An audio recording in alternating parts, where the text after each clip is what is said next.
Welcome to POTUS 2017, where we keep watch on the Oval Office and pour cold, hard facts on the overheated political rhetoric. I'm Brian Lehrer.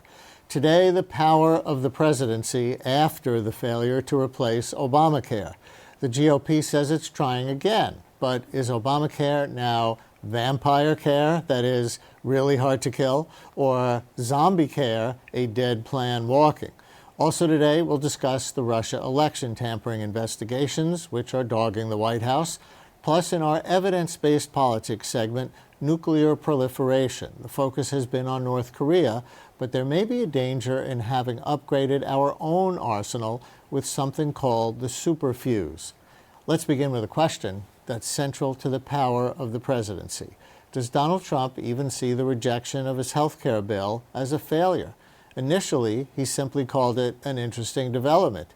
Then this. I never said repeal it and replace it within 64 days. I have a long time. Not exactly the speed of the campaign promise. And unlike House Speaker Paul Ryan, the president does not admit he had lessons to learn about governing. Instead, he blamed the Democrats and other Republicans. That's his modus operandi, Trump biographer Gwenda Blair told us on the phone from Chicago. Losing is not in his lexicon, or I think even in his imagination. He always reframes. So if there's something that looks a lot to anybody else like losing, then he blames somebody else, or he kind of recasts it. So it isn't really it isn't really a loss. So, I mean, famously, the 4 corporate bankruptcies, which might seem like failures, no way. Those were successes, showed how he knew how to game the system and that he was smart. Success is the only option. He grew up on Norman Vincent Peale, The Power of Positive Thinking, the book that came out in 1952 and was an enormous bestseller. And rule number 1, according to Norman Vincent Peale, who was a minister, and whose church Donald's parents attended, where Donald was married the first time, his sisters were married, very tight connection there. Rule number 1 from Norman Vincent Peale is stamp indelibly on your mind an image of yourself as successful, hold to it tenaciously, never let it go, never let failure enter your mind. And Donald Trump is the living version of that. I think one thing that we perhaps don't always keep in mind is that, in general, I think people imagine that, Donald Trump, along with everybody else, kind of wants to get back to something that you would call normal. It's kind of a calm state where things are predictable and smooth, relatively smooth. No way. His comfort zone is conflict. His comfort zone is combat, being aggressive, belligerent, having people around him at each other's throats, which means, among other things, they're not loyal to each other. There's no horizontal loyalty. They're loyalty vertically, up to him. That's his MO in business, and I think we've seen that his MO in the White House. Gwenda Blair, author of The Trumps, 3 Generations of Builders and a President. So where does this tumultuous week leave us on health care, and how does that debacle affect the rest of the White House agenda? And what's the status of the Russian election tampering investigations? Joining us, Paul Howard, director of the Center for Medical Progress at the Manhattan Institute for Policy Research, and via Skype from Durham, North Carolina, David Graham, staff writer for The Atlantic magazine, where he covers U.S. politics and global news. Welcome, both of you. Paul, you were on the show last year saying, it would work to replace Obamacare, replace the tax subsidies, which Republicans don't like, the subsidies for premiums that Republicans don't like, with tax credits, and make it a little more expensive for the more expensive older people. Instead of the 3-to-1 limit on premiums by age that Obamacare had, make it 5-to-1. Well, guess what? That's what exactly was in this Paul Ryan bill, and it failed. What happened? Well, you had a splitting of the conservatives and the moderates, the House Freedom Caucus and the Tuesday group. We're going in different directions, and Speaker Ryan wasn't able to reconcile them. The failure of this bill really was that the tax credits weren't generous enough, particularly at the low income end. And conservatives, I think incorrectly, said, look, we either need to get all of this right now or we're not going to vote for it. And I don't think that was really their position. Last year when they voted for the reconciliation bill that President Obama vetoed, but it put everyone's backs against the wall again in this artificial timeline where I think the bill just did not have time to get fixed, to breathe, and to reconcile these factions. Whether or not they were reconcilable is a whole different question.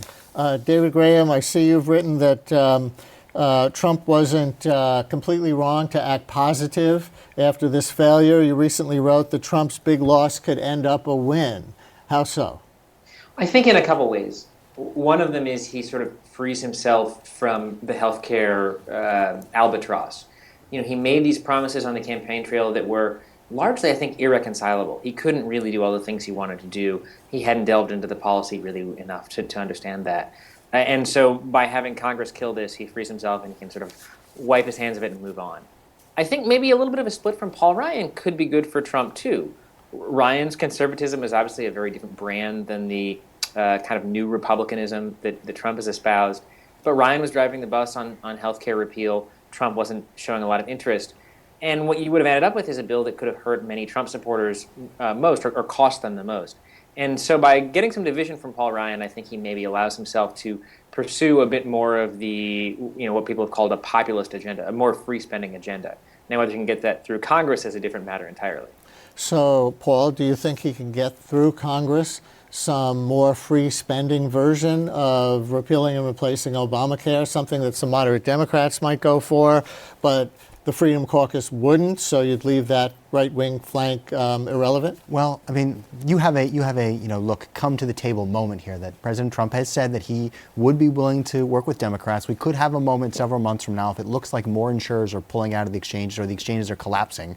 There could be an emergency summit at the White House where he says, look, we're moving forward without you. So the ability to tell the conservative wing of the party, we're going to move forward with Democratic support and try and find a sweet spot there where states will get more flexibility, but there'll also be more enhanced tax credits, and we can allow New York and California to go their ways, Texas and other states to go their ways. Let's see what works out. Will the Democrats, David, come to the table for anything like this? There's so much pressure from the base to do no business with Donald Trump, to not, quote, normalize Donald Trump, to not give him any kind of a win that would make it easier for him to be reelected because of the other ways that they find him so deplorable. I guess we'd have to see what the situation is like, what a sort of total Obamacare death spiral looked like. And that's something that a lot of analysts think we're not really going to see. If we did, maybe it would. But for the meantime, I think the lesson that people are going to take from this fight, whether they're Democrats or whether they're the House Freedom Caucus, is you can stand up to the president, you can stand up to the speaker, you can push the policy you want, and there's not going to be a lot of penalty, and you can probably stop anything you want. So I think opposition factions, both on right and left, are going to be feeling empowered by this. David, you mentioned before the word populism and a more free spending populism. Is there a basic ideological split here between Steve Bannon, who's sort of the ideological guide star of the president on so many things, and Paul Ryan, who's a more traditional limited government conservative?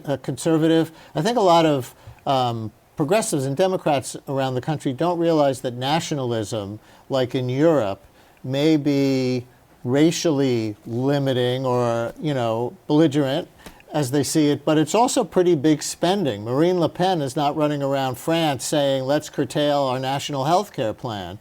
So is there a kind of big government Steve Bannonism that hasn't been allowed to show its real face? Yeah, I think for Bannon, free spending on things, whether that's a border wall or entitlements, is a tool to convince people to get behind the nationalist agenda. Whereas for someone like Ryan, cutting spending and cutting government is the ideological commitment. And so you do see a fundamental break there. This is most clear on the campaign trail, where Trump promised multiple times that he wouldn't touch entitlements. He said Medicaid, Medicare, and Social Security were all going to stay intact, which is, of course, something that he would have betrayed if this bill had passed and he had signed it into law. And Paul Ryan's major project for years has been to restrain the growth of entitlements and put them on what he thinks is a healthier track. And it's just very hard to see how those got reconciled. People were pointing to that conflict for months, and now we've sort of seen the two really collide. Paul, is drug prices another area that the president could attack in some way? This is a big driver of medical inflation. People feel burdened by it. It's not something that was addressed very much in this bill that just went through, and it's a populist thing, whether it's to allow Medicare to negotiate with drug companies, which you can't now, or make it easier to import drugs from Canada. Do you see Trump latching on to any of that? Well, he's already latched onto it. I mean, during the campaign, his rhetoric on this issue is basically indistinguishable from that of Bernie Sanders. So he has a real feeling for where the populist issues lay. Drug spending is not a big part of healthcare inflation, but where it does hit people is the proliferation of these high deductible health plans. And a lot of people, when they go to pick up their medicines at the pharmacy, are paying full cost or near full cost for those medicines. It's not the biggest part of U.S. healthcare spending, but it hits people in the pocketbook, and that makes it a powerful issue. You mentioned Bernie Sanders. Bernie Sanders has kind of come back into the limelight on this since the bill failed and said, okay, it's time to talk again about Medicare for all or a single payer kind of system. Is he just whistling to his own base, or might Donald Trump, who, has said when he entered the campaign that he thinks single payer has worked well in other countries, make some kind of deal with Bernie Sanders? Well, the interesting thing is, David mentioned earlier, when President Obama did healthcare reform back in 2010, he said healthcare reform is entitlement reform. There actually is, among health policy wonks, this recognition that you've got to slow the growth of healthcare spending. The problem with Senator Sanders' plan, at least as he enunciated it during the campaign, was we're going to bring everybody in and there'll be no cost sharing, which is going to be extraordinarily expensive. The problem is not... Cost sharing meaning the patients wouldn't pay deductibles or copays? Exactly, be free at the point of care. Now, so if 50 years ago you step on healthcare inflation, everything's much cheaper now. But if you want to buy the U.S. system in today, it will be a massive expansion of government spending. So you have to get costs down before you could talk about Canada-style single payer? Or you have to get costs down before you can have less of a real partisan food fight over expanding coverage. If it becomes cheaper to expand coverage, then it takes less resources. We can think about all sorts of interesting things to do. And David, you have to save money on health care to make tax reform viable in a way that a lot of Republicans especially want it. So after this failure, since Trump had said the reason to do health care first was because it makes tax reform easier, where does that leave tax reform? Well, I think your introduction about Trump's the importance he places on positive thinking is instructive here. He said he learned a lot of lessons from the healthcare debacle in his brief remarks on Friday. We'll see. He's saying he can move on to tax reform so quickly, but it is exactly as you say. Without that deficit reduction, it's hard to see how this works. And it was already going to be an extremely difficult lift. Tax reform is a matter. This is such a truism that there are winners and losers, but that really matters in this situation. And without the deficit savings, it's going to be an even tougher fight, especially if Trump hasn't figured out how to work with Congress and delve into the policy enough to convince people and to work his will. Before I ask you, David, about the Russia investigations and how much of a drag that is on any of the policy agenda, let me come back to something you said, Paul, about maybe there's a model where New York and California and Texas, states like that, are allowed to go their own way. I've been following in New York the conversation in the state legislature there about a New York state single-payer system, and apparently there are only 4 state Senate votes away from having a majority in both houses. There's a Susan Collins bill in the U.S. Senate that kind of gives the states the options to get federal subsidies for whatever they want to do. So maybe Texas wants to go to a much more market-based system. Maybe California and New York want to approach single-payer. Is that a model for congressional health reform? Look, I think actually it's contained in something called Section 1332 of the ACA, Obamacare. It does allow states to take a block grant of the cost-sharing subsidies and the premium tax credits and waive a number of the bill's insurance regulations, not all of them. Cassidy Collins could formalize that, give states, more explicit authority to waive, say, the essential health benefits and do some other things, and take that approach. I mean, I think that again, having a state try to take over all of its healthcare obligations would be enormously expensive, but they can try, and we can all learn something from it. David, without getting into the minutia of the Russia investigations, which seem to be changing every day, now it's Paul Manafort, now it's Jared Kushner, now it's somebody else, is it affecting the policy agenda, or is it just something that's going on the side that may someday explode in Trump's face or may not? You have some people on the left gleefully saying that Trump is desperate to get his agenda before he gets kicked out of office because of this, which is perhaps a little bit premature. One thing that matters is political capital. Trump came in with less political capital than most presidents do because of his deep unpopularity. He burnt a lot of it on healthcare, and things like scandals are a drag on that. It is a distraction. It hurts his approval rating. That means he has less clout to get through things he wants to. That said, we've seen scandal-plagued presidents move policies through. I think Bill Clinton is a great example of a president who was facing several investigations and still had a very successful presidency. So it doesn't totally foreclose, but it does make things more difficult. Is Bill Clinton, in another way, a model for Donald Trump? Because his big health reform, of course, got defeated in his first 2 years in office. He lost the House of Representatives in that midterm election in 1994 as a result.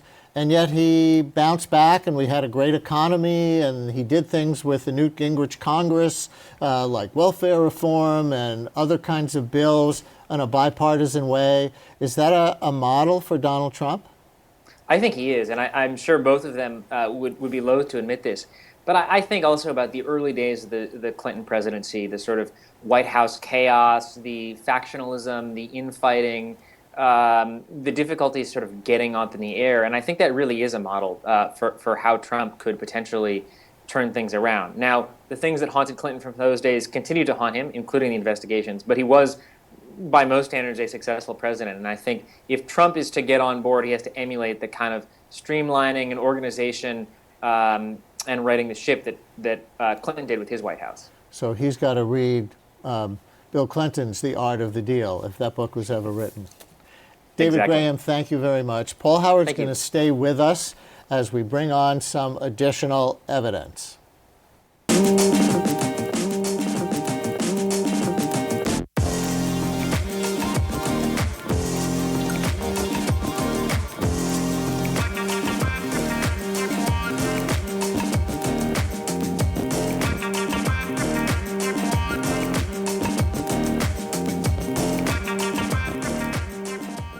Time for Evidence-Based Politics, where we pour cold hard facts on the overheated political rhetoric. In recent weeks, satellite images have shown North Korea possibly preparing its 6th nuclear test.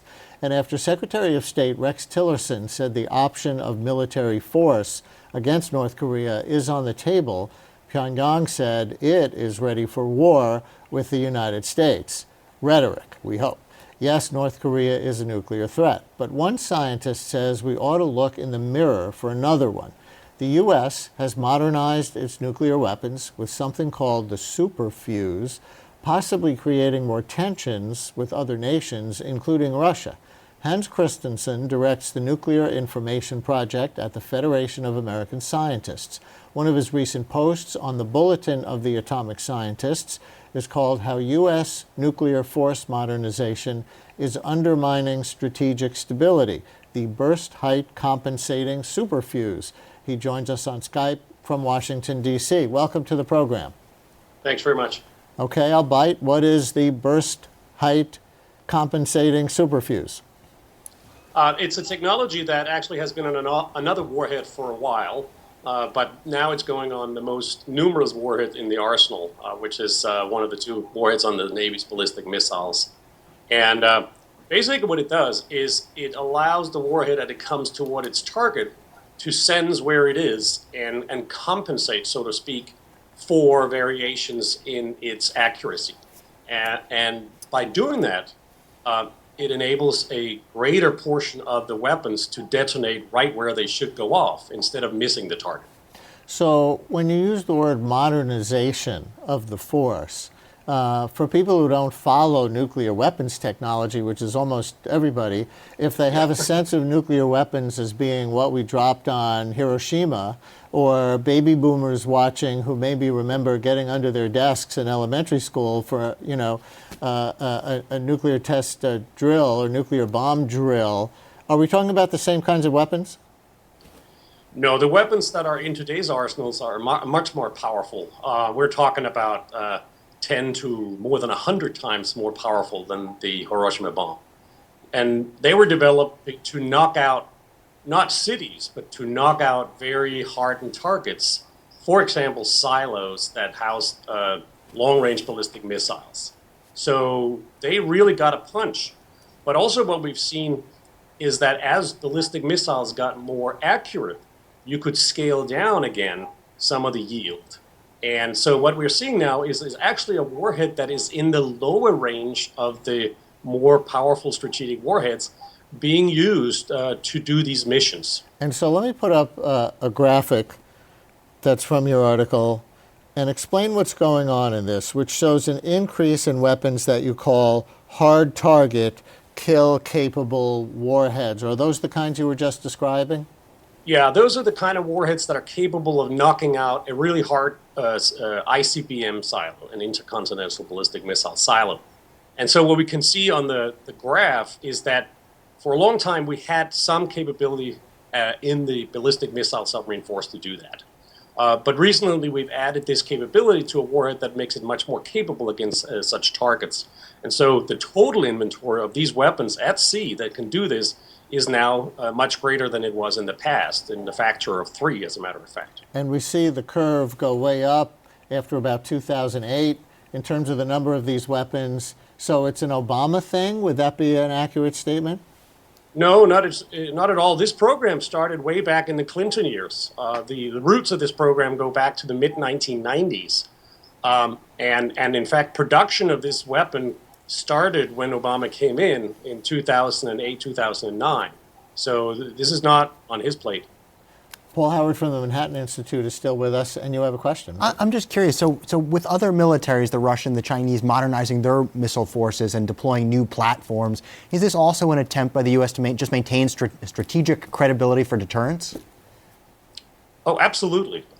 This is part of a broader adjustment of the military forces where the notion that you need to increase the capability of the remaining weapons as you go toward lower numbers overall. It's a very important trend in how they adjust for this transition out of the large arsenals of the Cold War. So in the future, they want weapons that are more flexible, that can cover more ground, so to speak, and also are able to attack targets with less radioactive fallout than in the past. Does that also make the whole command and control better? If you've got fewer missiles, you can have better command and control over the arsenal you have? Yeah, the command and control side, of course, is very important. That these weapons are, in the future will make use of technology, new modern technology that enable them to be more accurate and efficient. And that probably couldn't be done without the modernizations we've seen in the command and control capabilities as well. But command and control in general is very important in this context of this article because it's very much about how do countries react in their military planning when they're faced with forces that become more efficient and more flexible to do the hardest missions. So your post was called How U.S. Nuclear Force Modernization is Undermining Strategic Stability. What do you mean by strategic stability, and how is all this undermining it? The strategic stability is that in a deep crisis, for example, even at the level of where shooting has started, but below the nuclear level, for example, in this context, you want the military forces and the operations to be postured in such a way that an adversary doesn't feel that they have to launch their nuclear weapons or lose them. You don't want to get into this use or lose it where they overreact. And what makes this worse is because in the past, we used to have this capability on the land-based ICBMs, and they would take 30 minutes to reach their target. Now that force or that capability has been transferred to the submarines, so they can sail out closer to an adversary's targets and threaten them in much shorter time frame. And what we're describing in the article, for example, is that today Russia doesn't have a space-based missile launch detection capability. So they cannot see missiles as they leave, the surface of the ocean or the ice or the silo in the Midwest. They can't pick them up until their land-based radars begin to see them coming. So in reality, they have only about 15 minutes to see and then decide how to react. And that creates a very tense and very brittle crisis stability situation. Might make them more likely to order a firing of them. Paul, do you see any political implications of this? I mean, I think Americans are very detached from the idea that there's any real threat from nuclear weapons because nobody would actually dare to use them. Unlike, if you go all the way back to the 1960s, there was this very palpable notion that Russia might attack us with a nuclear weapon and we might attack them. Yeah, I mean, it's interesting. I mean, I think that you're right. So the Russians have their submarines too. So even if we got off a first strike, we would still take a heavy blow. I can't imagine any president would see that as a strategic option. But I think that one of the potential political issues here is if Trump feels like he's being seen as a Russian patsy, does that push him to be more belligerent, aggressive, more modernization of the military forces to show that he's not in that position? Ironically, President Obama, was originally much more accommodating, towards the Putin regime. Left office, obviously, in a very different place. But it could be that in order to overcompensate, President Trump was going to go in a different direction. Hans, do you share that fear of the politics of Trump and Russia, enhancing the threat that we might stumble our way into an actual war of any kind or nuclear war? Well, yes. It's not that I fear that Trump will wake up one morning and instead of grabbing his Twitter, he'll grab the nuclear button and launch these things. Instead, what I think is the danger of his policy, because he's sort of he's very bombastic, he's very short-tempered and seems to have a bad control of his own emotions. That gradually can lead to crisis situations that may already be unfolding or make them worse. And you can sort of make decisions, make statements that turns up the heat, so to speak, of an ongoing crisis so that it's more likely to escalate into something hotter. And I'm more worried about him in that context, that he would be very bad at responding to a tense crisis with all sorts of conflicting information coming in. This is all very theoretically interesting. Hopefully we will never need to have a follow-up on this segment. So. Thank you both very much. Thank you. And that's it for this week's program. We're here each week at this hour, keeping watch without wiretapping on the Oval Office and pouring cold hard facts on the overheated political rhetoric. I'm Brian Lehrer. Thanks for watching.